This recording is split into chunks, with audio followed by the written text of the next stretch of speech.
As long as we're living in a culture where one has to prove their womanhood or manhood, we're not living in a free culture. This quote is from Laverne Cox, which is a black actress and a queer activist on today's society. And yeah, you guessed it, today I'll be talking about feminism, and very specifically about how feminism is especially necessary to be taught in schools. I'm sure that the word feminism has crossed your mind several times, and it might most probably be related to something that you might not agree with, and especially something that you don't probably want to see in school. But however, today I'm going to be explaining to you the basics of feminism, why feminism is still needed today, and most importantly, why feminism is essential in schools if we really try to build citizens with conscience and commitment for justice and equality. The first thing I would like you to know about is what feminism stands for. And by the definition of the Merriam-Webster dictionary, which defines feminism as 1. The theory of political, economic, and social equality of the sexes, and 2. An organized activity on behalf of women's rights and interests. And it's easy to get these words crossed with other negative stereotypes, such as all feminists hate men, or feminists are always angry, or feminists are against feminine, or feminists are all pro-choice, or are completely against religion, and even that feminists don't support women that prefer to stay at home. And the reality is that feminists and the feminist movement, like any other social movement, is constantly changing. But the only thing that all feminists have in common is that we're all committed to the same thing, which is achieving political, economic, and cultural equality among the sexes, race, and political class. Feminism encompasses a huge variety of things and a huge variety of labels, a variety of people and positions, religious and political affiliation. When we talk about feminism, we're not talking about just Black or Latino as a nation. This just encompasses all type of people from all type of background. Married, single, dating, in relationships, queer, LGBTQI, straight, asexual, masculine, feminine, all the ones before, above, or none of them. Because we are just looking for inclusivity.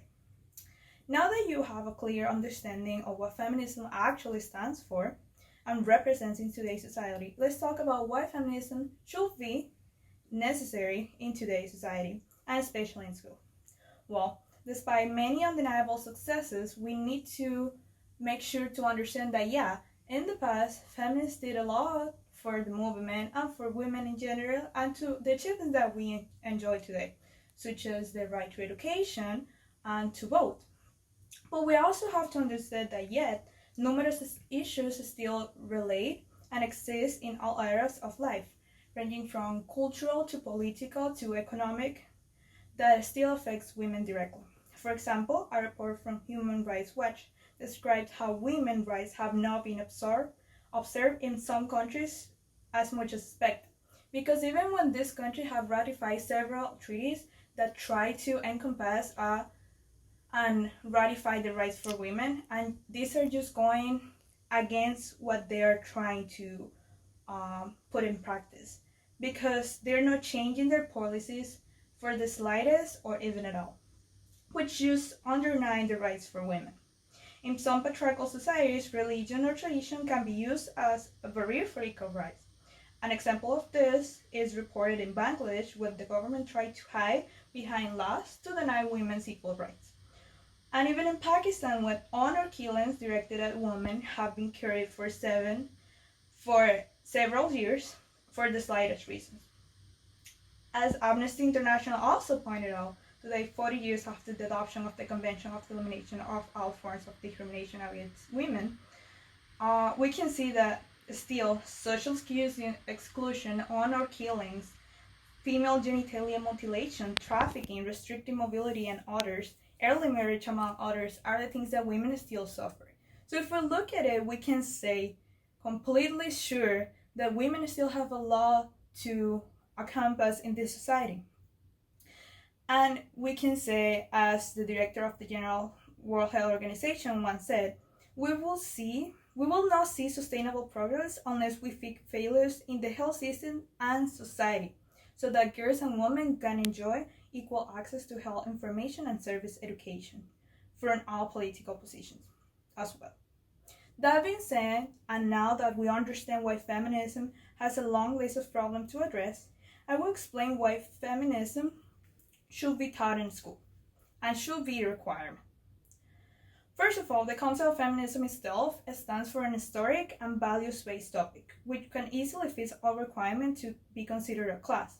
In fact, the report Affirmative Action and What It Means for Women argues that feminism turns to be especially important when it comes to making population aware of the existence of an endless number of problems that women face, of situations that can come from rape to domestic violence.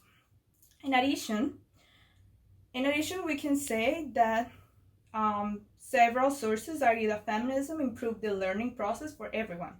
Actually, according to Sophia, in her article How to Teach Feminism from The Guardian, feminism is the base to create future citizens with conscience and commitment who defend equality in public, which is absolutely necessary as we're trying to achieve this in a social way. And because feminism is essential to have the ability to think beyond the conventional and to overcome stereotypes. Lastly, it's important to highlight that the idea of teaching about feminism is just not a new concept, and it has been implemented in several countries and states, such as going from New Zealand to England to even developing countries such as Rwanda, which in fact, and according to the BBC's news article, The Rwandan School Turning Boys into Feminists by Annie Boliniu, is in this article is described how in these classes, while girls are learning how to be independent economically, they also are learning about their reproductive health to control the size of their families in later years. But most importantly, the boys are taught how to report abuse and how to respect the girls and women, because these classes are the space where they are told that it's up to them to the violence. And this has paid off because actually Rwanda has the highest number of legislatives in their parliament, the highest in the world, which makes then Rwanda one of the most progressive countries in Africa. And well, Rwanda still have a lot of things to overcome when it comes to women's inequality, or gender inequality, I may say. But this is still, this is a huge achievement, and it has been attributed to this type of feminist initiatives. To summarize, I would like to say that, well, today I've talked about the basics of feminism, why feminism is still needed, and why feminist teachings belong undoubtedly in the classrooms.